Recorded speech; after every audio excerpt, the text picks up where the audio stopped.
कक्षा 12वीं के हिंदी ऑनलाइन कक्षा में आप सभी का स्वागत है।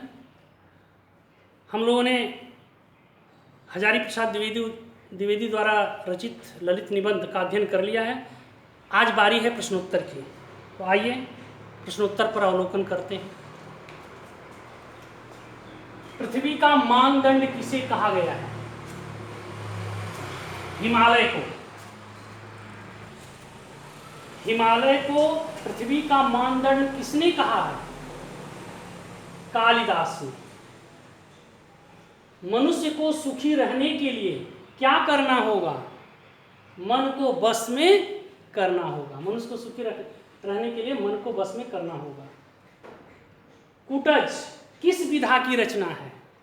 कुटज निबंध विधा की रचना है। कुटज किस कोटि का निबंध है? ललित निबंध है। मेघदूत किसकी रचना है? कालिदास की। यक्ष को किसने शाप दिया? कुबेर ने। शिवालिक क्या है? शिवालिक पर्वत श्रेणी है। पढ़ाते समय बताए थे प्रधान हिमालय, मध्य हिमालय, वाह हिमालय। वाह हिमालय यानी हिमालय का निचला हिस्सा, उसे शिवालिक भी कहते हैं। तो शिवालिक क्या है? पर्वत श्रेणी। कुटज के वृक्ष कैसे होते हैं? ठिगने।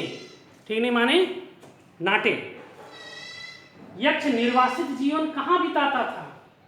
रामगिरी पर। लेखक गिरिकूट बिहारी किसे कहा है? कुटज को। यक्ष ने किसके माध्यम से संदेश भेजा था? यक्ष ने मेघ के द्वारा संदेश भेजा था। रहीम को किस सम्राट ने आदर दिया? रहीम को अकबर ने आदर दिया था।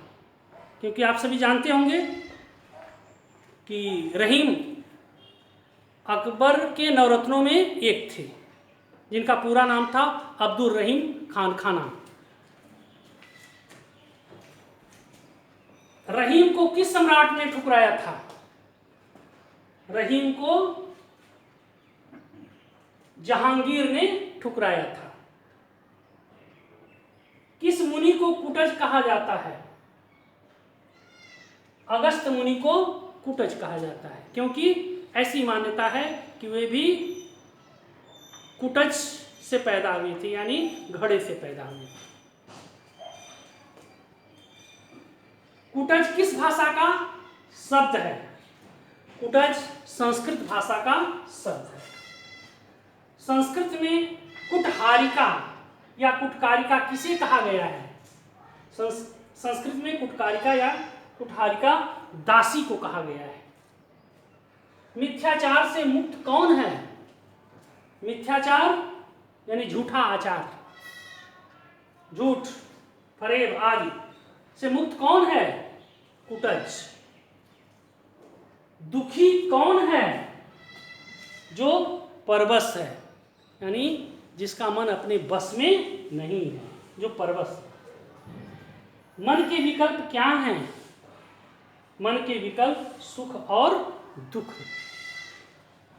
मनुष्य चाहे तो अपने मन में सुख की अनुभूति कर सकता है और चाहे तो दुख की अनुभूति कर सकता है। लेखक ने अबोध किसे कहा है?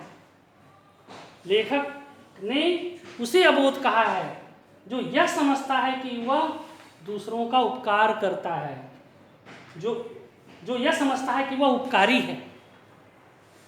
लू क्या है? लू गर्म हवा है।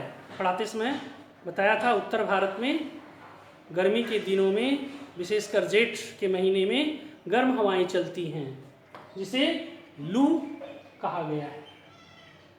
ऑस्ट्रो एशियाटिक भाषा किस भाषा परिवार से संबद्ध है?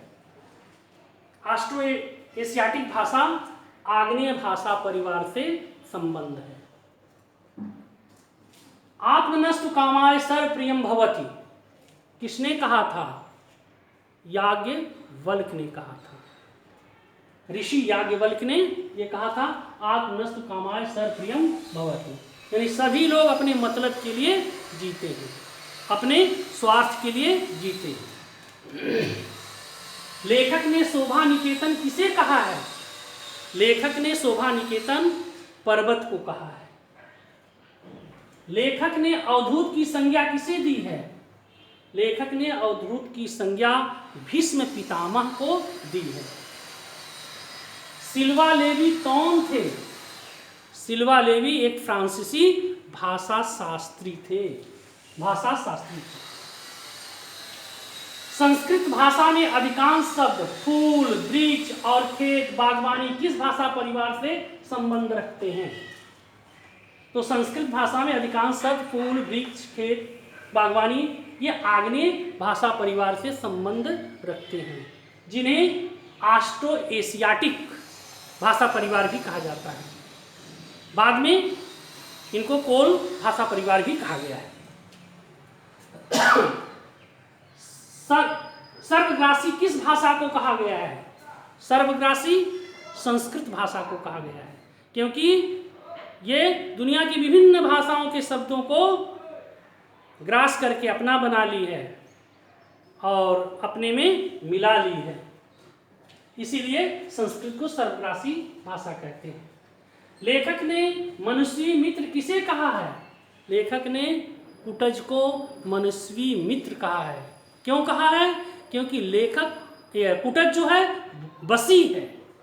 बसी का मतलब उसका मन अपने बस में है और वो अपने मन पर सवारी करता है, मन को अपने ऊपर कभी हावी होने नहीं देता है, इसीलिए लेखक ने मनस्वी मित्र कुटज को कहा है। बेहया शब्द का शाब्दिक अर्थ क्या है?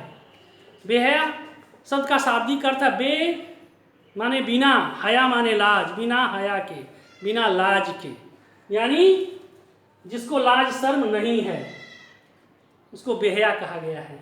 लेकिन बेहया एक प्रकार की वनस्पति भी है जो हर परिवेश में हरा भरा रहता है।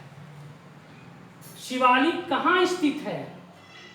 शिवालिक हिमालय के पाद प्रदेश में, पाद माने पैर, पैर के प्रदेश में, यानी निचले हिस्से, हिमालय के निचले हिस्से को पाद प्रदेश कहते हैं। गाढ़े का साथी किसे कहा गया है? गाढ़े का साथी कुटज को कहा गया है। क्यों कहा गया है? क्योंकि रामगिरी पर जब यक्ष और कालिदास को कोई फूल नहीं मिला तो यही कुटज ही अर्घ के रूप में, अंजलि के रूप में काम आया, इसीलिए कुटज को गाढ़े का साथी लेखक ने कहा है। जिजीविषा का अर्थ क्या है? जिजीविषा का अर्थ जीने की प्रचंड इच्छा या जीने की तीव्र इच्छा, जिजीविषा। अब दीर्घ प्रश्न की बारी आती है, तो दीर्घ प्रश्न में का मतलब अधिकतम 100 शब्दों में उत्तर देना है। 100 शब्द अधिकतम, इससे कम भी हो सकते हैं। तो कुटज अपराजेय जीवन शक्ति की घोषणा करता है। इस कथ्य को प्रमाणित कीजिए।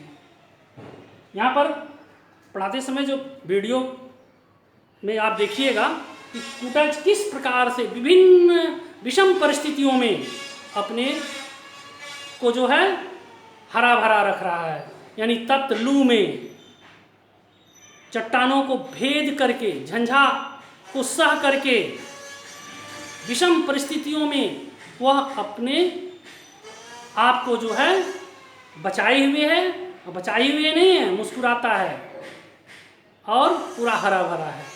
तो अच्छी तरह से पिछले वीडियो का अवलोकन कर लीजिएगा।